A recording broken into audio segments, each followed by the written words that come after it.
Mm. Ok, muy bien, vamos a dar inicio haciendo una oración, dándole gracias a Dios por la oportunidad que nos da de estar reunidos. Qué bueno que estamos atentos y puntuales a la cita. Mi hermano Alan, por favor, ¿me ayudas a orar? Amén. ¿Se me escucha? Sí, perfecto. Padre Santo, Señor, en esta hora, Padre, te damos gracias, Señor, porque eres bueno, Señor, porque para siempre es tu misericordia, Señor. Gracias, Señor, porque nos permites estar aquí, Señor, una vez más, Padre, para estudiar tu palabra. Te pido por favor, Señor, que descienda, Señor, en este lugar, en cada uno, Señor, de nuestros hogares, Señor, un espíritu, Señor, de sabiduría y de entendimiento, Señor. Que, Padre, lo que se exponga aquí sea, Señor, de tu voluntad, Señor, de tu corazón. Quita toda palabra, Señor, que no provenga de ti, Señor. Y ayúdanos, Señor, a que lo que escuchemos, Padre, lo podamos poner en práctica, Señor, y lo guardemos en nuestros corazones, Señor. En el nombre poderoso de Cristo Jesús. Amén y amén. Gracias, hermano. Dios te bendiga. Y vamos a proseguir en nuestro estudio de la palabra del Señor, hermanos. Quisiera que avancemos en este estudio eh, acerca de los receptores. Y hoy quisiera que podamos profundizar sobre los receptores del alma. Eh, yo creo que hemos estado en las anteriores sesiones y yo creo que pues, no es necesario hacer un gran resumen acerca de los receptores, ¿no? Hemos dedicado dos o tres discipulados para explicar qué es, ¿no? Pero por aquello que no lo han escuchado, básicamente los receptores son aquella parte de nuestro ser, tanto espíritu como alma como cuerpo, en donde puede llegar un mensaje de las tinieblas, ¿no? O del mal y aterrizar para que se convierta en un pecado, ¿no? Eh, También hay receptores positivos, ¿no? No los receptores no son negativos solamente, también hay receptores positivos. Pero lo que más nos afecta son los negativos, ¿no? Y a veces es con lo que estamos batallando constantemente en nuestra vida diaria. Entonces yo quisiera que hoy podamos avanzar. Ya hemos visto algunos receptores en el espíritu. Ahora quisiera que viéramos algunos receptores en nuestra alma. Nuestra alma es compleja. Nuestra alma tiene regularmente la mayoría de problemas del ser humano están en el alma. El alma es eh, como una telaraña, realmente es compleja, difícil de discernir, ¿no? Nos confunde a nosotros mismos, nuestra propia alma nos juega rudo, ¿no? Eh, entonces hay eh, muchas cosas en el alma que pudieran ser receptores de en donde el enemigo pudiera depositar algo, ¿no? Y pudiera hacer que fallemos, ¿no? Pudiera hacer que eh, tropecemos, ¿no? Entonces tenemos que tener mucho cuidado en nuestra alma y ver qué receptores están activos, ¿no? Especialmente aquellos receptores de las cosas negativas, ¿no? Entonces, amados hermanos, yo quisiera que veamos un poquito acerca qué hay en el alma, ¿no? ¿Qué, qué es el alma como tal, ¿no? Porque pudieran haber diferentes conceptos, ¿no? Acerca del alma. Entonces, el alma, para hacer una síntesis de lo que es, eh, en el alma confluyen diferentes, digámoslo así, pues áreas, ¿no? de, o por decirlo así, se divide, ¿no? O se compone en los pensamientos, los sentimientos, las emociones, la conciencia y el corazón. Digo, estoy hablando a grosso modo, porque discernir que sea el alma nos llevaría un rato, ¿no? Pero si lo pudiéramos sintetizar, ¿no? Como para poner bases de lo que estamos hablando, el alma es diferente al espíritu. En el alma es como, es un depósito, digámoslo así, en donde los pensamientos confluyen con los sentimientos y se confunden a veces se confunden y luego llegan las emociones, ¿no? Y es una ensalada, ¿no? Eh, Porque hay veces que uno está pensando cosas y esas cosas nos emocionan, ¿no? El pensamiento de nuestra alma a veces nos emociona, ¿no? Y también está lo que la Biblia habla que es con el corazón, que vendría a ser como un tipo de, de caja fuerte, ¿no? Donde se guardan aquellas cosas que nos marcan, aquellas cosas buenas y malas que, que no podemos dejar ir, ¿no? Y que están ahí impresas en el alma, guardadas en ese depósito llamado corazón, ¿no? Que no, obviamente no es el corazón humano, no es el corazón, el músculo que bombea sangre, no, eso es otra cosa. El corazón del alma, ¿no?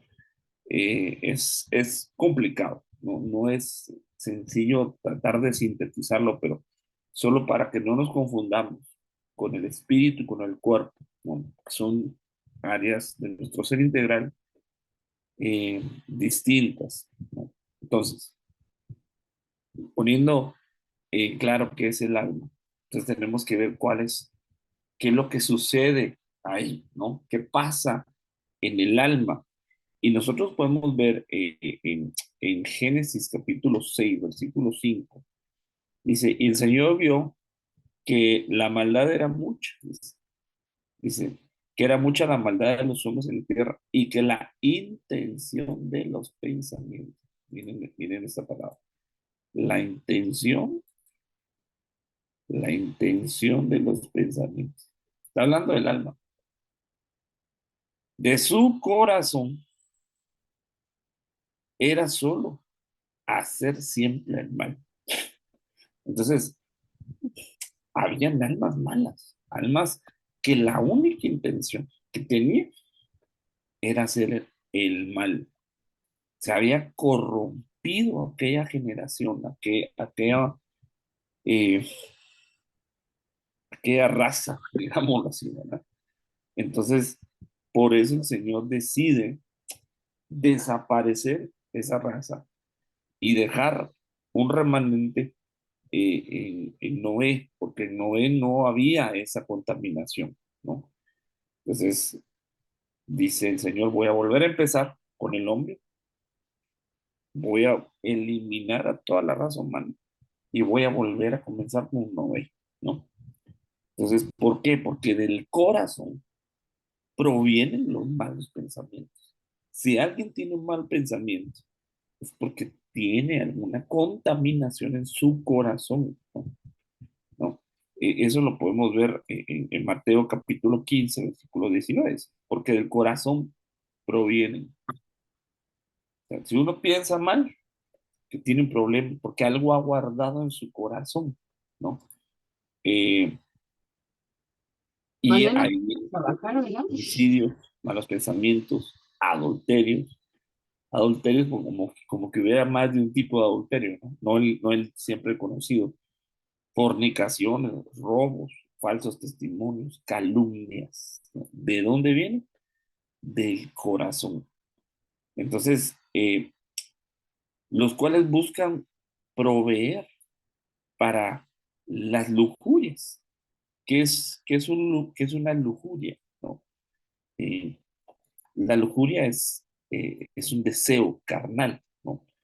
Dice Romanos 13:14, antes bien vestidos del Señor Jesucristo. Y no penséis, miren, esto es clave, no penséis. Acuérdense, el pensamiento está en el alma. En proveer para las lujurias, que es el deseo, es como un hambre que hay en la carne, ¿no? La lujuria es un hambre, es un deseo por algo malo, ¿sí? Eso es una lujuria, ¿no? Eh, o sea, es como, mira, pues así como el cuerpo humano tiene un hambre, un deseo por alimento, y no está tranquilo hasta que, pues sí, hasta que se echa ahí unos tacos, ¿no? El cuerpo pide aquello. Entonces el alma también tiene una especie de hambre de lo malo, de un deseo carnal. Ojo, tengo que explicar aquí qué es la carne. La carne es cuando el alma, el alma se une con el cuerpo. Vamos a ver. Alma y cuerpo, estos dos forman lo que la Biblia conoce como carne. Ojo, aquí no está el espíritu, ¿sí? Aquí no está el hombre espiritual, que es el hombre de Dios que está en nosotros. Alma y cuerpo juntas son lo que la Biblia conoce como carne, ¿no? ¿No? Que combaten contra los deseos espirituales, ¿no? ¿No?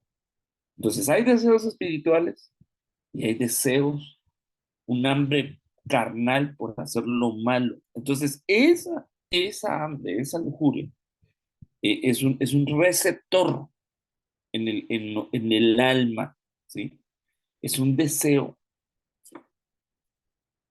Eh, esa palabra, lujuria, viene de un griego que se llama epitumia, que significa malos deseos, anhelo por las cosas prohibidas.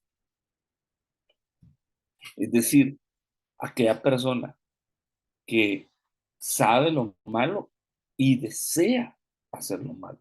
Tiene eh, todavía activo eso en él. Ya es cristiano, ya es hijo de Dios, pero aún tiene el deseo. Es que eso no se va, hermano, simplemente por aceptar a Cristo. Esos deseos permanecen en el alma. Ya somos cristianos, ya sabemos lo que está bien, lo que está mal, eh, pero hay veces que seguimos deseando lo malo, ¿no? Porque el alma está acostumbrada, por tanto tiempo estarlo haciendo, se acostumbra, se vuelve un hábito, ¿no? Mire, nostalgia, ¿no? Es como un recuerdo. eh, Cuando alguien se andaba haciendo cosas malas y ahora ya no las puede hacer porque según pues son prohibidas, ahora ya no, ya somos hijos de Dios, ¿no? Entonces ya no deberíamos hacerlo. Entonces, pero hay una nostalgia cuando alguien tiene esos recuerdos, ¿no? De las cosas que hacía antes y quisiera regresar. Por eso es muy importante ver qué música oímos, escuchamos, porque la música activa ciertas partes del alma. Y si escuchamos alguna música que no recuerda lo que hacíamos en el pasado, esa música puede como despertar esa nostalgia cuando estábamos haciendo cosas malas, ¿no? No es tanto que la música en sí sea mala, sino que esa música despierta cosas o recuerdos malos, ¿no? Eh, o amores pasados, ¿no? Y el anhelo, la nostalgia de volver a eso, ¿no? También significa codiciar, ¿no? Codiciamos lo que no tenemos, ¿no? La codicia, codiciar algo malo, ¿no? También lo hemos visto como una concupiscencia, ¿no? Que es como una puerta abierta para que una tentación llegue, ¿no? Un apetito desordenado por los goces sensuales. Ok, entonces eso podríamos de alguna manera ponerle un significado a lo que es una lujuria. Entonces, estas lujurias radican en el alma. Mire, veamos algunas de ellas, ¿no? Quisiera que veamos algunos componentes, ¿no? De, por ejemplo, quiero que veamos el rechazo, ¿no?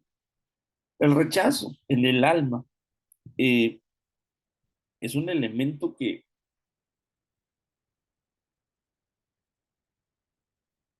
es como una marca, ¿no?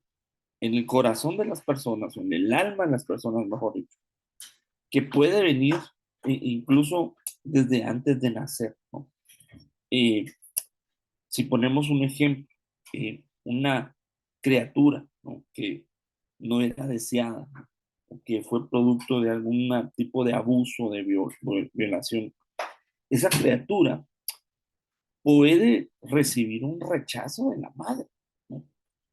Obviamente porque le recuerda el trauma que la madre vivió, ¿no? Entonces, desde el vientre de la madre, esa persona, esa alma ya tiene un rechazo, ¿sí? O un embarazo no deseado, ¿no? Tal vez vino a quedar embarazada en un momento muy difícil de la vida de aquella mujer, ¿no? Tal vez no estaba casada, tal vez eh, era la, no era la esposa, quedó embarazada, entonces no eran los planes aquel embarazo, ¿verdad? Entonces surge el deseo de que aquello se aborte, ¿no? Entonces ahí empieza un rechazo y el alma a partir de ese momento empieza a recibir toda esa información, ¿no? Y aquella criatura nace, pero ya trae una marca, trae un receptor que le produce eh, problemas en el futuro, ¿no? Eso lo podemos ver, por ejemplo, gente que fue rechazada, ¿no? En la Biblia, ¿no? Eh, por ejemplo, en el caso de José, ¿verdad? Dice Génesis 37:3, y amaba a Israel a José más que todos sus hijos, porque era para él el hijo de su vejez. Y le hizo una túnica de muchos colores, y vieron sus hermanos que su padre lo amaba más. Y por eso, mire, lo odiaban. Entonces tenía el rechazo de sus hermanos y no le podían hablar amistosamente. Entonces, a veces el rechazo no es de los padres, sino que el rechazo viene de los hermanos, de los que son iguales que uno, por alguna razón. En este caso, sus hermanos lo rechazaban porque él tenía un trato preferente. Él era el consentido de su padre. Entonces, eso provocaba en sus hermanos, pues celos, ¿verdad? Celos, envidias, eh, eh, provocaba que no lo pudieran ver bien, ¿no? Entonces, eh, el alma el alma de José estaba sufriendo un rechazo terrible, ¿no? Por parte de aquellos que tal vez lo tenían que amar, que lo tenían que cuidar. Él era el hermanito pequeño, ¿no? Los hermanos de José ya eran hombres grandes, ya eran incluso pues ya viejos, digamos así, pues, y él era el chiquitito, ¿no? Regularmente al hijo chiquito es el que más se cuida, ¿va? Y a veces son los más consentidos también, ¿va? Pero había un trasfondo ahí en el alma de José, ¿no? Entonces, él creció con ese rechazo. Entonces, cuando alguien es rechazado, tiene ese receptor en su alma que posiblemente en el futuro le cause problemas y provoque que esta persona eh, peque o haga cosas malas o no pueda desarrollar bien su vida en Dios, ¿no? Por ese rechazo que tiene, ¿no? Entonces, mire, Timoteo también sufría rechazo, ¿no? Sufría menosprecio, dice el apóstol Pablo, no permitas que nadie menosprecie tu juventud. Entonces, Timoteo, no era muy bien recibido en aquella congregación, porque era joven y tenía un liderazgo, tenía un ministerio, eh, era alguien para el apóstol Pablo, era una ayuda ministerial, dice la Biblia que lo consideraba un hijo, un verdadero hijo en la fe, y lo tenía a cargo. El apóstol Pablo lo tenía a cargo de aquel lugar, le da instrucciones, consejos de cómo él tenía que, pues, dirigir aquella congregación. Entonces, pues, yo estoy seguro que en esa congregación había otros que se sentían, pues, más capacitados, ¿verdad? O más maduros que Timoteo y lo rechazaban. Entonces, alguien rechazado puede llegar a actuar mal a causa de lo que los otros le hacen. Entonces, cuando alguien tiene un rechazo en su alma y ve que otro hace algún comentario, ¿verdad? Ese rechazo puede hacer que esta persona actúe mal y cometa errores graves por causa de ese receptor en su alma, porque su alma fue dañada, ¿no? Entonces, lo que le dice el apóstol, no dejes que ese receptor te afecte, no. Antes sé ejemplo de los creyentes en palabra, conducta, amor, fe y pureza. Es decir, ¿sabes qué? Demuéstrales que siendo joven puede ser alguien recto, alguien que tenga buena conducta. Enséñales, es decir, sé ejemplo. No, no es tanto que les prediques, sino que demuéstrales sin palabras, sino que con tus actitudes, que aunque te menosprecien, tú les puedes enseñar cómo, cómo conducirse, cómo amar, no cómo creer, ¿no? Entonces, el rechazo, ¿no? es terrible. Una persona rechazada puede llegar a ser, actuar violentamente, ¿no? Cuando le tocan esa parte de su alma, ¿no? Porque tiene un receptor ahí.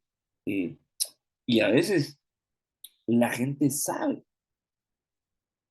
que cuando nos rechazan nos lastima. Hay algunos que no, hay algunos que nos pueden rechazar y no les importa, les da igual, porque no tienen ese receptor activo, ¿no? Tienen una fortaleza en esa área, ¿verdad? Pero hay otros que las situaciones en su vida fueron rechazados, ¿no? Pues es doloroso, ¿no? Es doloroso sentirse rechazado, pero tenemos que aprender y dejar que el Espíritu Santo nos ayude y ser ministrados. Dejar ahí que el siervo de Dios, la sierva de Dios nos ayude a salir de esa parte. No quiero detenerme mucho ahí, porque ahí quiero avanzar en otras áreas del alma que pudieran estar afectándonos, ¿verdad? Mira, otra área del alma, la inseguridad. La inseguridad viene como una consecuencia de un ambiente inestable e inclusive también viene desde el vientre de la madre, desde pequeño. Miren, en el vientre de la madre pueden suceder muchas cosas que afectan la vida de un adulto, ¿no? Eh, por ejemplo, en el caso de Moisés, antes de nacer, él ya venía con un ambiente de muerte, ¿no? Sobre su vida. Cuando él nació, él ya tenía una sentencia y lo tenían que matar, ¿no? Entonces, eh, lo escondieron durante 3 meses. Y en ese tiempo se le estuvo ministrando esa inseguridad. El niño no podía ni llorar, imagínense, no podías, lo tenían que esconder, hermano. Todos los que tenemos papás, los que tenemos hijos, sabemos lo difícil que es mantener un niño en silencio. Es difícil, por no decir imposible. ¿Cómo le hacían los padres de Moisés para ocultarlo. Si un niño cuando llora, llora. Cuando tiene hambre, llora. Cuando se hizo el baño, necesita que le cambien pañal, llora. O sea, pues, eso es manera de comunicarse, ¿va? Y entonces, eh, yo no, yo me imagino que alguna, de alguna manera lo callaban, ¿va? Hasta que ya no pudieron y tuvieron que llevarlo arriba, ¿no? Entonces, todo esto repercutió en la vida de Moisés. Toda esa inseguridad que sus padres sentían y ese miedo y esa zozobra se la trasladaron. Entonces, esto repercutió en la vida de Moisés, en la vida adulta. Leamos Éxodo capítulo 2. Dice: un hombre de la casa de Leví fue y tomó por una mujer a una hija de Leví. Y la mujer concibió y dio a luz un hijo. Dice. Y viendo que era hermoso, lo escondió por 3 meses. Hermanos, ¿cómo se esconde un niño? ¿Cómo escondemos un niño? Eh, Pero no pudiendo ocultarlo por más tiempo, tomó una cestilla de juncos y la calafateó, bueno, asfalto y brea. Entonces puso al niño en él, la colocó en los juncos y la abría al niño. Mire, pues, ¿qué provocó eso? Esa separación en el alma de Moisés la afectó. Si usted abandona a un niño, hermano, que el niño va a ser afectado, ¿no? Después de que le daban, lo abrazaban, lo querían, lo mimaban, le daban de comer y de pronto se sintió abandonado, ¿no? Porque hubo una separación ahí familiar, ¿no? Entonces, mm, aquella alma fue traumada, ¿eh? por ese escenario, a tal punto que Moisés tenía inseguridades que podemos ver más adelante, ¿no? Cuando el Señor lo llama en Éxodo capítulo 4, ¿no?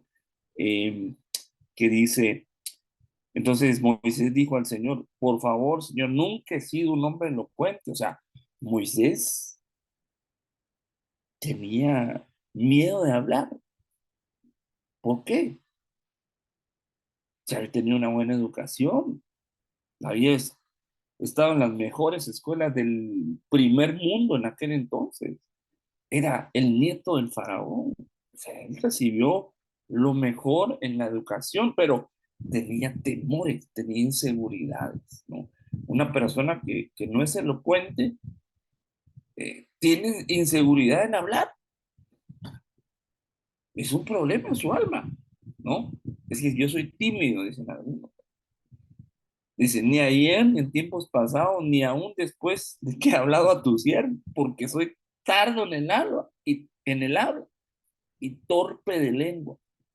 ¿Qué significa ser torpe de lengua? Es que era tartamudo, pero no porque tuviera un problema en su boca, tenía un problema en su alma, que no podía hablar con seguridad. Y Dios lo llama a ser un predicador. Dios lo llama a que con su voz trasladara un mensaje de Dios, ¿no? Entonces esta inseguridad trae como consecuencia inestabilidad en el alma de Moisés. Estamos hablando de un siervo de Dios, ¿no? Estamos hablando de alguien que necesita, mira, pues un predicador tiene que transmitir un mensaje con seguridad, con denuedo, dice el apóstol Pablo. Mire, se iba a presentar ante el faraón, que era el hombre más poderoso de ese entonces. Entonces, la inseguridad trae como consecuencia inestabilidad, ¿no? Inconstancia, como podemos ver en Santiago 1 capítulo 5 al 8, ¿no? que habla de las almas que no son constantes, ¿no? Eh, También en Santiago 4:8 nos habla de que eso produce incredulidad, ¿no? Por la falta de protección que hubo en algún momento en el alma de Moisés o en el alma de algunos de nosotros. Ahora, quisiera que viéramos otro problema en el alma que pudiera ser receptor de problemas. Miedo, ¿no? El miedo. ¿Quién de nosotros no ha tenido miedo? ¿No? El miedo es algo parte de nuestra vida, ¿no? No podemos decir que el miedo es ajeno, que pues yo no tengo miedo, no. Todos tenemos algunos miedos, ¿va? Como parte incluso de nuestra propia supervivencia, ¿no? Pero cuando habla de miedo, no habla del miedo natural, ¿no? Que podemos decirlo, pues que es hasta normal, ¿va? Eh, no, está hablando de un problema en el alma, ¿no? Eh, un problema que, que es un alma temerosa, pues, ¿no? Y dice la Biblia que el miedo es la ausencia del amor, ¿no? Que viene como consecuencia de una falta de amor, dice. Porque la Biblia dice que el amor, que el perfecto amor va a echar fuera el temor, ¿no? Todo lo contrario al miedo, no es la valentía, sino lo contrario al miedo es el amor, ¿no? Eh, y muchas veces, dice, viene como consecuencia de falta de amor y la inseguridad y muchas veces por desobedecer a los padres y a las autoridades. Y aquí me gustaría que participemos. ¿Quién tuvo miedo a causa de que fue desobediente? Me gustaría que participemos, ¿verdad? Así no hablo yo solito y hacemos esto un poquito más dinámico. Ahí están mandando mensajes. Perfecto. Dice la hermana Ruth que Adán. Y justamente el primer sentimiento o, digámoslo así, emoción negativa que vemos en Génesis fue en Génesis 3:10, ¿no? Y respondió, te oí en el huerto y tuve miedo porque estaba desnudo y me escondí. Entonces Adán sabía que había fallado. Adán sabía que había desobedecido y por eso tuvo miedo. Yo les aseguro, hermano, que oír la voz de Dios no da miedo. Oír la voz da paz, da reposo, aunque Dios nos regañe, pero oír la voz de Dios es maravilloso, ¿no? Todos los que hemos oído la voz de Dios en algún momento ha sido algo hermoso y yo quiero que Dios me vuelva a hablar, ¿no? Pero a Adán, la voz de Dios le provocó miedo porque sabía y conocía su condición, ¿no? Entonces, el diablo aprovecha esas desobediencias del ser humano para poder colocar este receptor, así como sucedió con Adán, ¿no? Entonces, cada vez que oye la voz de Dios va a tener miedo. Hay gente que no se acerca a la congregación porque sabe que anda mal, sabe, reconocen que están fallando. Entonces, no quieren oír la voz de Dios porque la voz de Dios les da miedo, porque tienen un receptor de miedo que el diablo les ha puesto. Y entonces este receptor hace que a menudo nos justifiquemos eh, para echarle la culpa a otros, ¿no? Eso es lo que hizo Adán, ¿no? Adán no reconoció su error. ¿Qué hizo? Echarle la culpa a su esposa. Adán. ¿Quién pecó? Adán. Él decidió pecar. Nadie lo obligó, pero le echó la culpa a su esposa. Se justificó diciendo, la mujer que tú me diste. ¿Qué hubiera pasado si Adán hubiera dicho, sí, Dios? fallé, que hice lo que tú me dijiste que no hiciera. Perdóname, me arrepiento. No sé qué hubiera sucedido, pero Adán no se arrepintió. Adán se justificó. Entonces el miedo muchas veces eh, hace que busquemos culpables cuando nosotros somos los responsables, ¿no? Entonces, como decía anteriormente, el miedo viene por la ausencia de amor. Dice, en el amor no hay temor.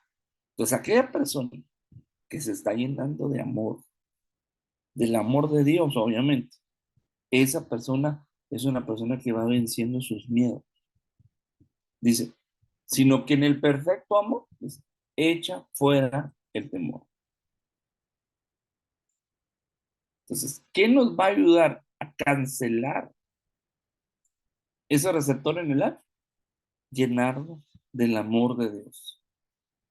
¿Por qué dice? Porque el temor involucra el castigo. Es que uno teme, no porque haya fallado, sino que teme las consecuencias de sus errores. Y el que no teme es hecho perfecto en el amor. Entonces, hermanos, no, sí es posible llegar a vencer nuestros miedos, porque dice, el que no teme, entonces sí se puede. Entonces, si tenemos algunos temores todavía, necesitamos ser perfeccionados en el amor. Ya conocemos el amor de Dios, pero aún el amor de Dios no se ha perfeccionado en nosotros, ¿no? El amor de Dios es perfecto, pero en nosotros todavía no, ¿sí? Entonces, el temor también no solamente viene a causa de un pecado de desobediencia, sino que también puede venir como consecuencias de cosas que hemos vivido en el pasado, ¿no?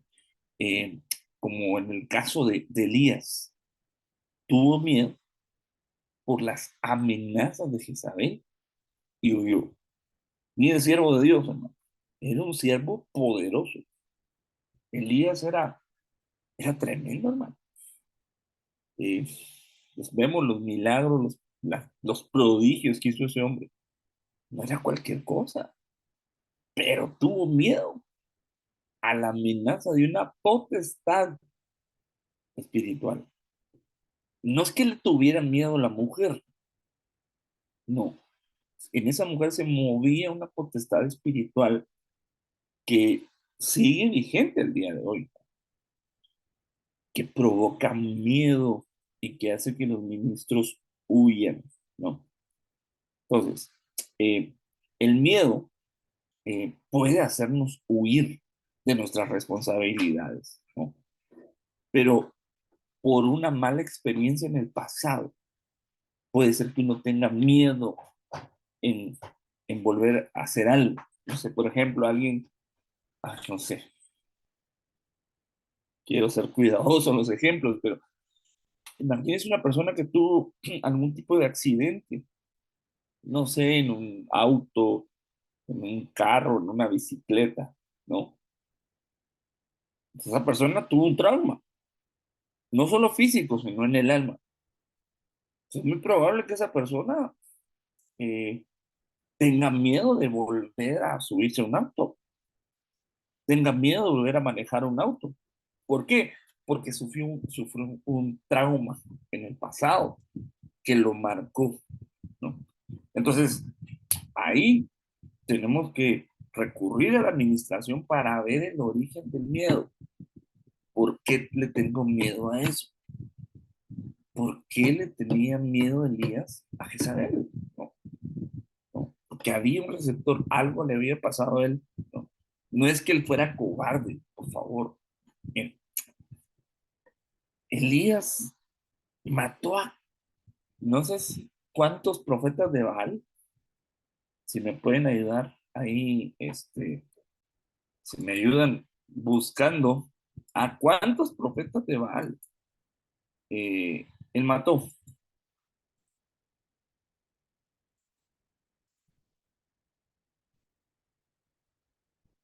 pero él no era cobarde. ¿Pero por qué le tuvo miedo a una señora? 850, dice, güey. Gracias, hermano. ¿Por qué le tuvo miedo? Ahí sucedió algo, hermano.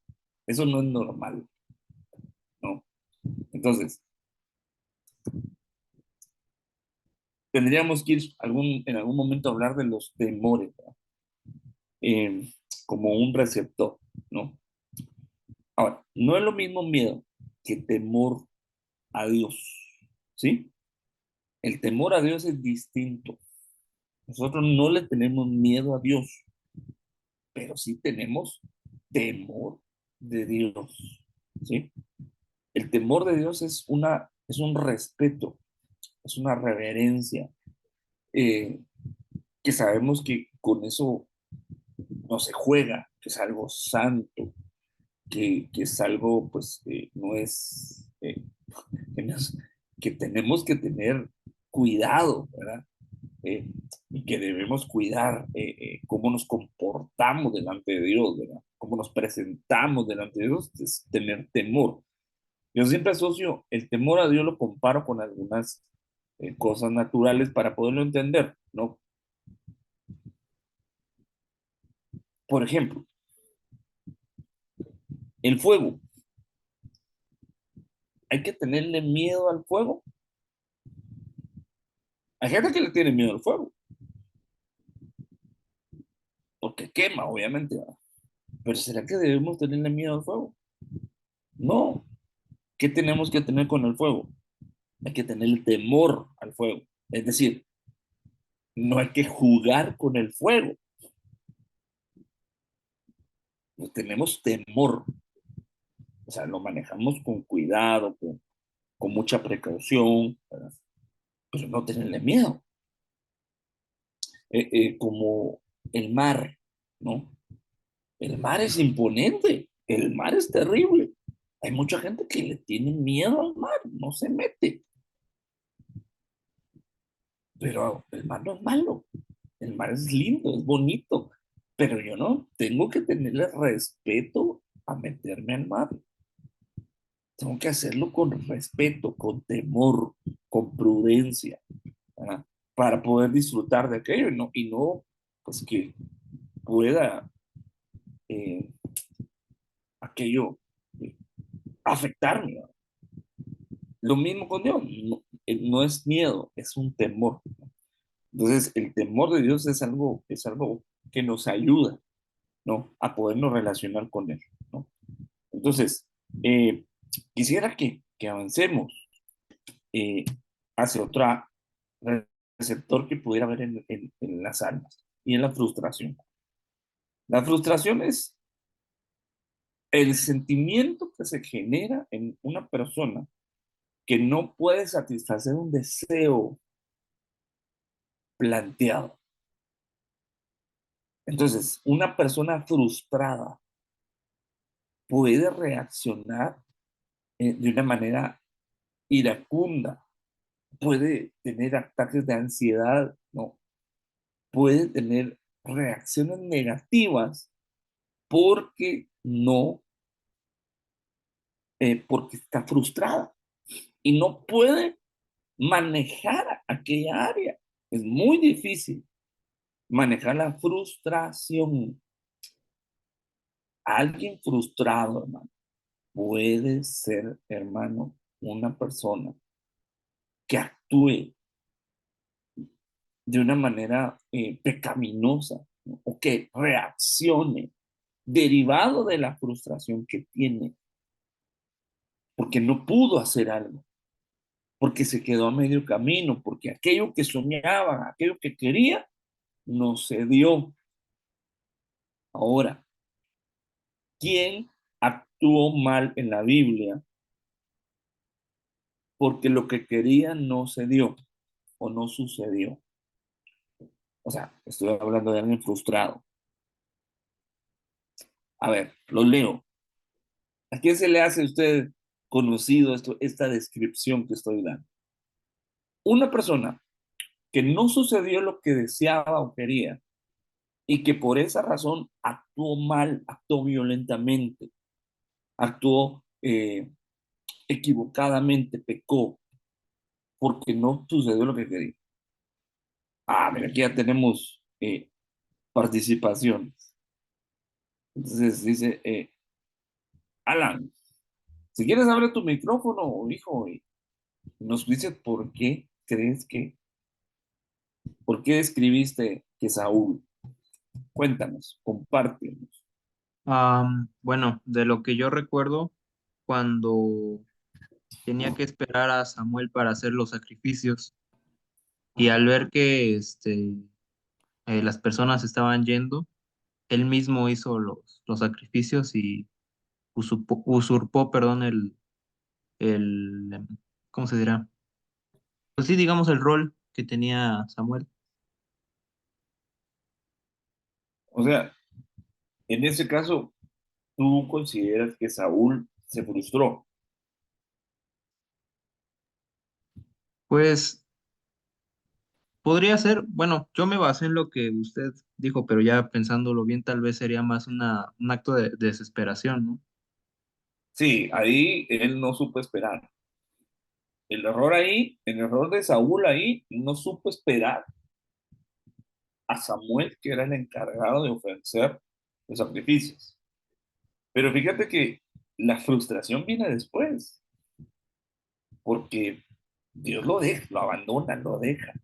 Le deja el título, le deja el nombre, pero delante de Dios ya Saúl, perdón, pues una gran frustración y empezó a actuar locamente. Era un re frustrado, perdón, pues ya había perdido el respaldo de Dios. O sea, habían perdido todo, pues.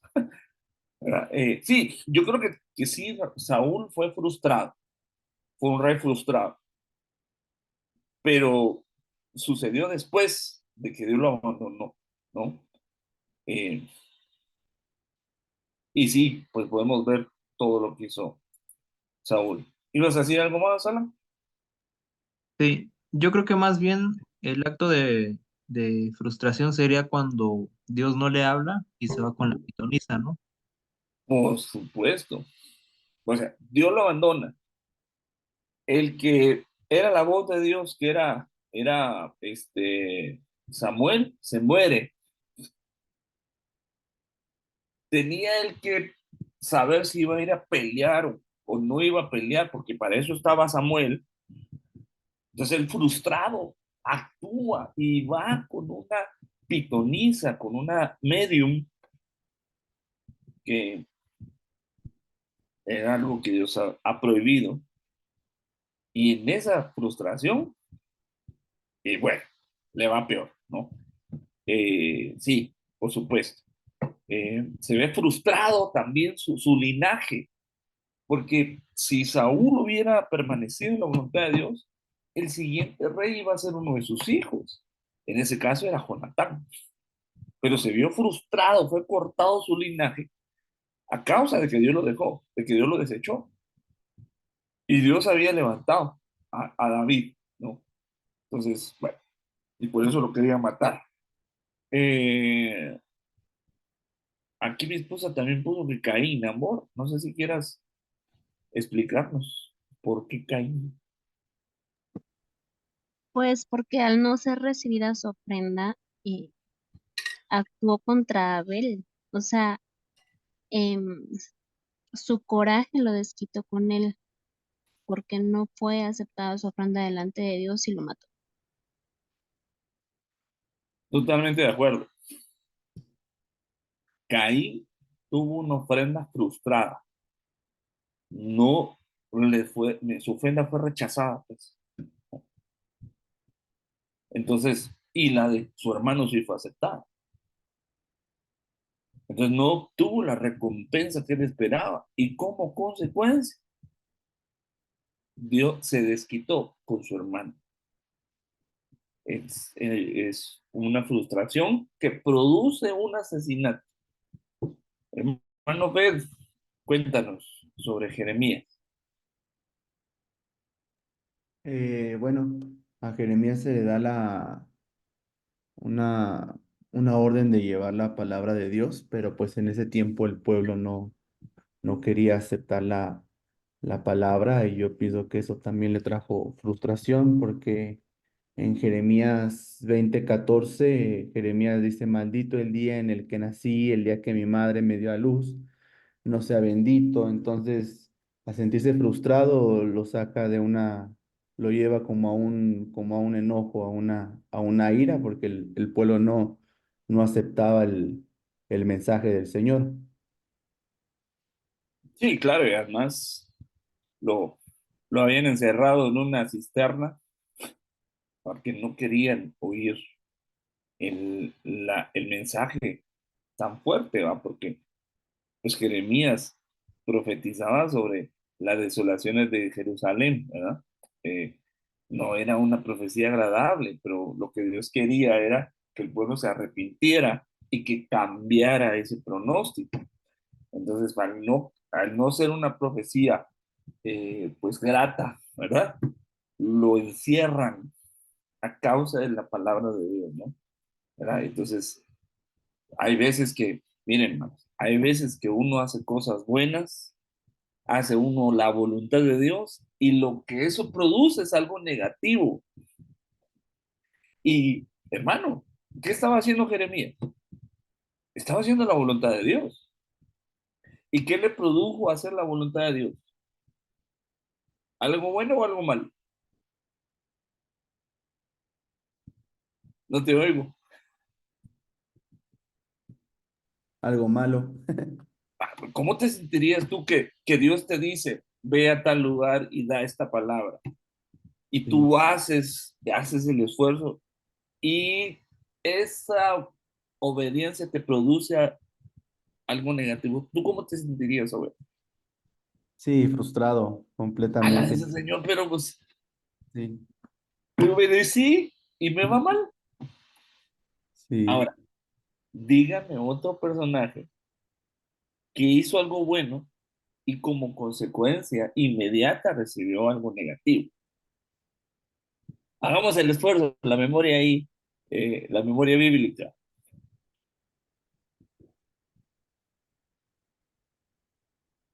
A Mm, mí se me viene uno ahorita. Posiblemente a ustedes se les venga otro. Dice, Esteban, por supuesto. ¿Qué estaba haciendo Esteban, Alan? predicando el evangelio. Estaba llevando la palabra. ¿Y qué le pasó? Lo apedrearon. Lo mataron. Imagínate, si él hubiera estado frustrado, los maldice. Y, pero no, él no estaba, él no tenía frustración, sino que al final vio al Señor, al final recibió su recompensa, que pues obviamente es un mártir, ¿va? Bueno, yo creo que ninguno de nosotros quisiéramos estar en sus zapatos, pues, pero hizo algo bueno y como consecuencia obtuvo algo aparentemente malo, ¿no? Otro, José, llega la mujer de Potifar, sucede ese encuentro, ¿no? Con esta señora. ¿Y qué hace él? Yo creo que al inicio medio lo tenía ahí, medio agarrado, ¿no? A tal punto que la camisa ya se la habían quitado, pero reacciona y huye de esa mujer. O sea, hizo algo bueno, huyó del pecado. ¿Y qué le sucedió después? A causa de lo bueno que hizo, lo metieron a la cárcel. Obviamente nosotros conocemos ya la historia y sabemos que eso malo se transformó en algo bueno, pues después, pero digamos, en el momento que uno está viviendo lo negativo, la frustración puede, hermano, puede hacernos pedazos. Una persona frustrada es una persona eh, que yo creo que puede de veras hacerle daño también a otros, ¿no? Una bien, por ejemplo, imagínense que alguien quiso ser, eh, ay, no sé, dígame, músico, ¿va? Pero nomás no se le dio la música, nomás no le salen las notas, no canta bien, no toca bien, canta en relamido y, y no puede, no se le da, no tiene eso. Entonces viene uno de sus hijos, familiares, y le dice, papá, cómprame una guitarra, méteme unas clases de música. Uno de sus hijos, ¿qué cree que va a hacer ese hombre? Porque está frustrado. No, hombre, tú no vas a poder. Yo no pude. No, nosotros no nacimos para eso, no tenemos el talento. Y habla desde esa frustración y empieza a transmitir esa frustración a tal punto que puede hacer que el otro se desanime y nunca lo intente, ¿va? Entonces la frustración, hermano, está muy cercana a la amargura, que puede ser otro receptor del alma. Este receptor eh, puede ser una consecuencia de algo fuerte que nos pasó, de un trato duro, especialmente en las primeras etapas de la vida, ¿no? Por una autoridad o por un padre, o por algo negativo que nos está pasando que amargue el alma, ¿no? La injusticia provoca amargura.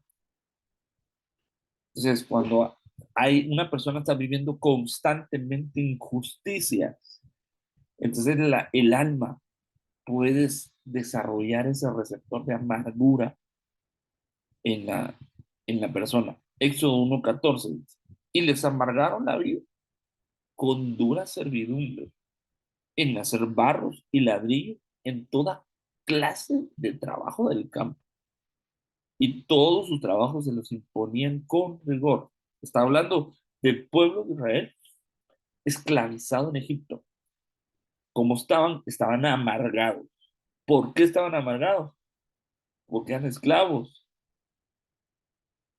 Estaban siendo oprimidos con trabajos forzados, ¿no? Entonces la amargura es terrible. Una persona amargada no puede ver nada, no puede ver nada bonito en otro. Es una persona que, que no puede ser feliz, definitivamente. Tiene cosas para ser feliz, pero no las puede disfrutar, ¿no? Dice Salmo 73:21, cuando mi corazón se llenó de amargura, entonces el corazón se puede llenar. ¿Con qué estamos llenando nuestro corazón? Pues hay situaciones en la vida, injusticias en la vida, que pueden llenar nuestro corazón de amargura, ¿no? Eh, Puede suceder por traumas en la vida, ¿no? Eh, Como consecuencias de, de envidias, de rivalidades, ¿no? Como en el caso de Ana.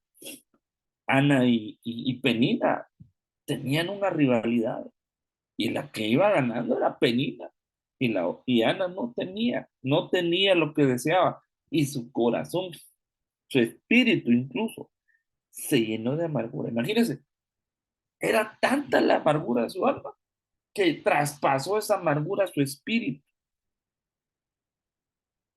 Entonces ya no solo estaba amargada con la gente, sino que de alguna manera su relación con Dios ya estaba amargada por cosas que nos suceden, hermanos, como en el caso de Noemí. Se van a otro lugar buscando eh, el pan, buscando un mejor futuro, buscando, pues sí, una mejor economía. Y en lugar de eso, perdió a su esposo y a sus hijos por ir a buscar el sueño en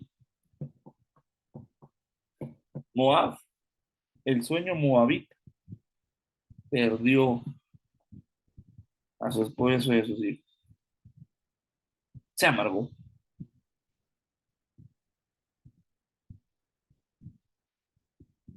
Job también perdió todo, se llenó de amargura, o llegó a probar la amargura a tal punto de maldecir el día en que nació, ¿no?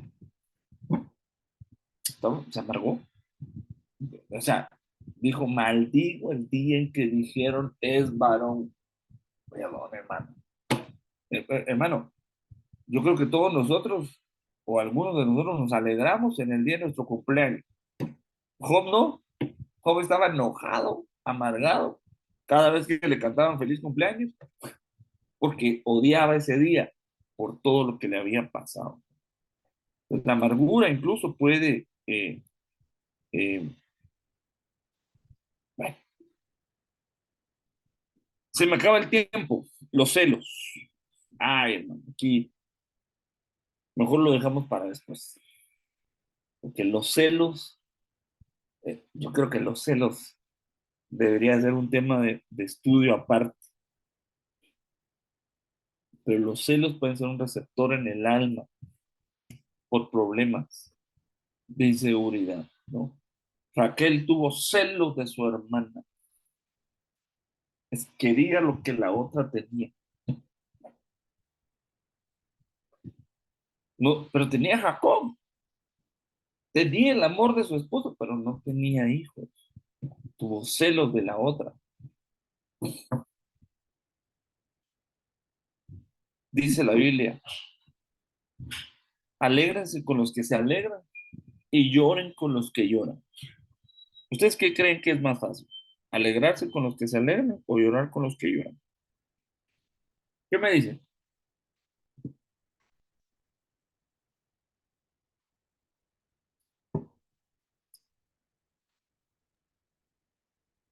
Alegrarse con los que se alegran. Fíjate que no estoy de acuerdo contigo, mi hermano. Ah. Mira, si a ti te llegan y te dicen se murió fulanito tal o fulanito, no sé, le pasó una tragedia, alguien que tú aprecias, hermano, pues inmediatamente nos compadecemos y nos entristecemos, ¿verdad? Eso es fácil, que te digan, incluso alguien que te cae mal y que dice, ahora mira, le está yendo mal. Híjole, una vez se siente mal y dices, ah, la pobre hombre, pobre mujer, ¿no? Pero si a otro le va bien y a ti no te está yendo bien, hermano, alegrarse es difícil. Es más fácil entristecerse con otro que alegrarse con otro. ¿Por qué? Porque muchas veces los celos nos impiden que nos alegremos que a otro le va bien. Estamos celosos. ¿Y por qué a mí no? ¿Y ese qué corona tiene? ¿Y ese por qué le va bien y a mí no? ¿Por qué le está dando resultado a aquel y a mí no me va? Los celos son terribles. No se puede alegrar por lo bien que le va a alguien más. ¿El otro qué culpa tiene? Pero el problema es que los celos y la envidia, que quisiéramos que el otro perdiera lo que tiene y que esté igual de amargado que nosotros. No, los celos son terribles. Mire, los celos es un espíritu. Número 530. 530. Dice, perdóname. Dice, cuando un espíritu de celos, entonces ya no es simplemente un problema en el alma, sino que hay un receptor de celos en alguien y viene un espíritu de celos como a caer ahí, ¿verdad? Aterrizar ahí.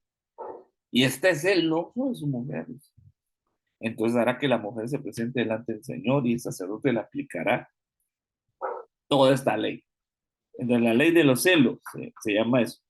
Eso hay que irlo a leer. Ahí se los dejo esa lectura de Números capítulo 5. ¿Qué sucedía cuando alguien estaba celoso? Tenían que ir con el sacerdote. No podían resolver esto entre ellos. Tenían que venir con el ministro de Dios. Y aplicaba ahí unas aguas amargas. Pero ya, hermano, ya el tiempo se me terminó. Quiero eh, ir haciendo una pausa acá. Si el Señor nos permite y pone en nuestro corazón que sigamos con el tema, lo vamos a seguir. Son muchos los receptores que pudieran haber en el alma, pero le tenemos que pedir al Señor su ayuda para que estos receptores no nos hagan daño, que los podamos identificar, que podamos, hermanos, saber cuándo estamos siendo atacados por nuestra propia alma, no por espíritus, ni demonios, ni del diablo. A veces nuestra propia alma nos juega rudo. Mis hermanos amados, le agradezco mucho a los que han participado, pero quisiera que si alguien desea participar, desea eh, eh, pues hablar, pues, tiene alguna duda, pregunta, que pueda hacerlo, tanto en las redes sociales como por aquí en el Zoom, ¿verdad? Me gustaría leerlos o escucharlos.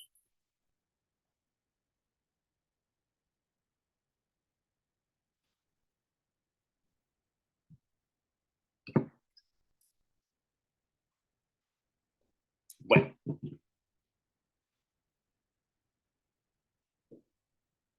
vamos a pedirle a mi hermano Jonathan, por favor, si nos ayudas a cerrar la reunión con una oración. Por favor, mi Amén. hermano.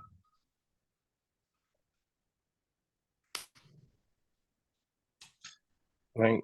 Gracias te damos, Padre, por este tiempo, Señor, por esta linda noche que tú nos das, que tú nos permites estar aquí, Señor, delante de tu presencia, meditando tu palabra, Señor. Te pedimos que cada día nos fortalezca, que nos dé fuerzas nuevas para continuar, para avanzar cada día, aprender más de tu palabra, aprender más de ti, Señor amado, ir madurando, Señor, espiritualmente, conociéndote cada día más, Señor, que tú nos des la fuerza, la sabiduría, el discernimiento para entender y comprender el propósito, la voluntad tuya para nuestras vidas, Señor. Te agradecemos por cada uno de nosotros, los que estamos aquí conectados, los que no pudieron, Padre. Te pido que lo bendiga de una manera especial, Señor, que tú seas abriendo la ventana de los cielos sobre su casa, sobre su familia, sus hogares, Padre. Y ayúdanos cada día a perseverar y avanzar, Padre. Gracias te damos por esta linda noche, por este lindo tiempo. Recibe toda gloria, toda honra y toda alabanza, Señor. Amén y amén. Que Dios los bendiga. Me da mucho gusto que se conecten. Y que los que no pudieron, espero que tal vez puedan ver la grabación y que reporten ahí su sintonía para saber quiénes son aquellos que se están discipulando. Dios bendiga, les mando un abrazo y nos vemos pronto. Bendiciones. Bye.